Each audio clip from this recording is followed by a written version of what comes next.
Hello, good afternoon, everyone. Today we are talking about how we can improve our listening and speaking skill in English. Assalomu alaykum hammaga yana bir bor. Men ingliz tili o'qituvchisiman. 6 yillik tajribaga egaman va bugun sizlar bilan qanday qilib ingliz tilida tezroq listening va speakingni oshirish mumkinligi haqida gaplashamiz.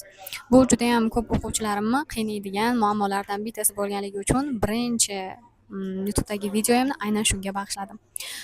Ko'pgina o'quvchilar listeningdan ham ko'ra ko'proq speaking qilishga qiynalishadi. Nimaga? Asosiy men shu paytgacha 6 yillik tajribam davomida tushunib yetgan birinchi narsam bu o'quvchilarda o'zbek tilini o'zida g'oyaning kamligi, ya'ni kam kitob o'qish, kam informatsiyaga ega bo'lgan odam o'z-o'zidan har qanaqa sohada fikr bildirib keta olmaydi. Bu degani birinchi navbatda speaking qaysidir tilda yaxshi bo'lishi uchun o'zingizning ona tilingizda ko'p narsadan xabardor bo'lishingiz kerak. Agarda mabodo siz endigina speaking boshlagan bo'lsangiz, sizga maslahatim ko'proq artikellar o'qing, ko'proq kitob o'qing, o'qiganga yarasha undagi kerakli bo'lgan informatsiyalarni eslab qolishga harakat qiling. Keyingisi shadowing. Shadowing texnikasini juda ham ko'pchilik eshitgan, lekin haligacha ishlatmaydiganlar yoki to'g'rida foydalanmaydiganlar bor. Shadowing eng foydali texnikalardan bittasi hisoblanadi. Ham sizni listeningizni, ham speakingdan ham ko'ra pronunciation, ya'ni talaffuzingizni o'stirib beradi. Buning uchun nima qilish kerak? Xohlagan bitta ingliz tilida speakingni yoqtiradigan insoningizni videosini tanlab, u bilan birgalikda intonatsiya bilan gapirishga harakat qilish kerak bo'ladi. Aynan shu narsa meni speakingimni chiqarishiga 7,5 bo'lishiga yordam bergan desam adashmayman.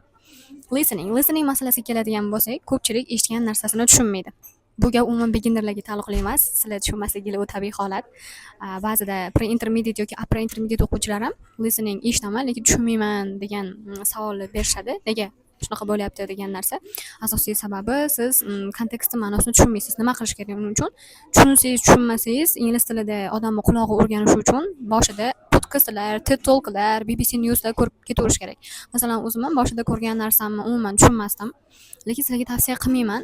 Videoni ko'rayotganingizda har bitta yangi lug'at ustida to'xtab, uni tarjima qilib, bunaqa qilish shart emas. Unda odam zerikib qoladi. Shunaqa vazifa berib ham ko'rardim. Avval bir 3-4 yil oldin o'quvchilarga qilgisi kelmasdi. Umuman bajarmasdan kelardi yoki zerikarli, umuman tushunmayman, qilgim kelmayapti degan narsalar bo'lardi. Undan ko'ra sizlar shunchaki bitta videoni olinglar, maza qilib tomosha qilinglar. Bitta choyni oldinglarga olib xolos. O'shanda quloqinglar o'rganadi, sekin-sekin qanaqa u gapiryapti, asosan native speaker bo'lsa yaxshi. Qanaqa gapirayotganini ko'rasizlar-da, intonatsiyasini o'rganasizlar, qanaqa talaffuz qilayotganini o'rganasizlar. O'sha bilan listening yaxshilanib ketadi. Ba'zi o'qituvchilar aytishadi, birorta video berib, so'zma-so'z tarjima qilish kerak. Yo'q, u anchagina zerikarli va aytishim mumkin 98% o'quvchilar u narsani qilishmaydi. Xo'p, agar sizlarda savollar bo'lsa, bemalol yana berishinglar mumkin. Bu meni birinchi bunaqa formatda olayotgan videoyim.